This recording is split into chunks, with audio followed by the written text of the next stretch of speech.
এখনই দায়িত্ব ছেড়ে রাজনীতিতে যোগদানের সময় হয়নি, তবে দেশের প্রয়োজনে আবারও রাজপথে ফিরে যাবেন বলে জানিয়েছেন স্থানীয় সরকার পল্লী উন্নয়ন ও সমবায় উপদেষ্টা আসিফ মাহমুদ সজীব ভূঁইয়া।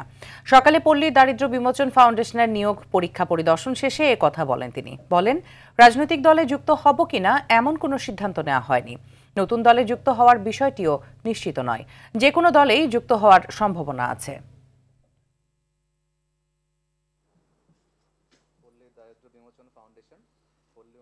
কোন রাজনৈতিক দলে আসলে যুক্ত হব সেটা তো এখনই আসলে সিদ্ধান্ত নেওয়ার সময় হয়নি, কিংবা কখন যুক্ত হব সেটাও এখনও আসলে অনেকটাই আনসার্টেইন।